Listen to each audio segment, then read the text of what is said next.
ललाटं लावण्यद्युतिविमलमाभाति तव यत् द्वितीयं तन्मन्ये मकुटघटितं चन्द्रशकलं विपर्यासन्यासादुभयमपि सम्भूय च मिथः सुधालेपस्यूतिः परिणमति राकाहिमकरः। ललाटं लावण्यद्युतिविमलं, लावण्यद्युतिविमलं is a compound word. Abhati bhas mahapranah.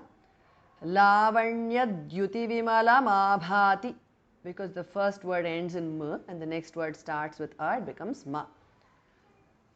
Tava yat dvitiyam tat, tu changes to n because of sandhi. Manye, so it becomes tanmanye because of sandhi. Makuta ghatitam is a compound word. Ghas mahapranah. Chandra shakalam. Viparyasanyasat is a compound word. Tu changes to the because of sandhi. Ubhayam bhas mahapranah. Viparyasanyasadubhayam because of sandhi. Api ubhayam api. Sambhuya bhas mahapranah. Cha mithaha thas mahapranah. Sudha lepasyutihi is a compound word. Dha is mahapranah. Visarga changes to upadhmaniya. Parinamati. Sudhalepasyutif parinamati because of sandhi. Rakahimakaraha is a compound word. Lalatam lavanyadhyutivimalamabhati tavayat dvitiyam tanmanye makutaghatitam chandrashakalam विपर्यासन्यासादुभयमपि सम्भूय च मिथः सुधालेपस्यूतिः परिणमति राकाहिमकरः। भ्रुवौ भुग्ने किञ्चिद्भुवनभयभङ्गव्यसनिनि त्वदीये नेत्राभ्यां मधुकररुचिभ्यां धृतगुणं धनुर्मन्ये सव्येतरकरगृहीतं रतिपतेः प्रकोष्ठे मुष्टौ च स्थगयति निगूढान्तरमुमे। भ्रुवौ भास महाप्रणः. भुग्ने भा महाप्रणः again. Kinchit, the two changes to the because of sandhi. Bhuvana bhaya bhanga vyasanini all together is a compound word. The bhuvana bha, bhaya bha and bhanga bha are all mahapranah. So it becomes kinchid bhuvana bhaya bhanga vyasanini because of sandhi. Tvadiye netrabhyam bhas mahapranah. Madhukara ruchibhyam is a compound word. Dha and bhar mahapranah. Dhrita gunam is a compound word. Dha is mahapranah. Dhanuhu dha is mahapranah. Visarga changes to repha or r. Manye dhanurmanye because of sandhi. Savya itara savyetara kara grihitam all together is a compound word. Ratipatehe is a compound word. Prakošthe tha is mahapranah. Mushtau cha स्थगयति थास महाप्रणः.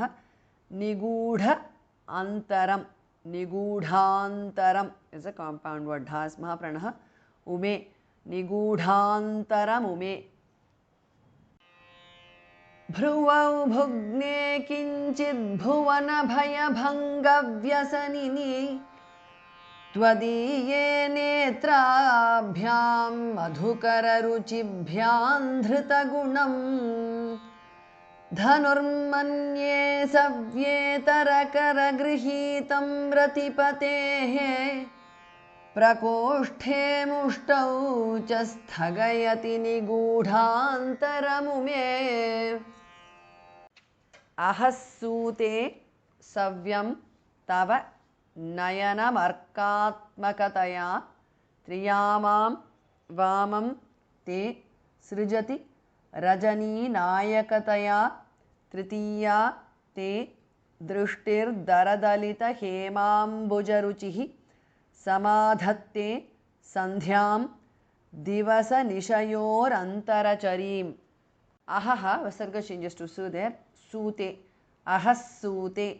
Because of Sandhi. Savyam, Tava, Nayanam, Arka, Atmaka. Arkatmakataya is a compound word.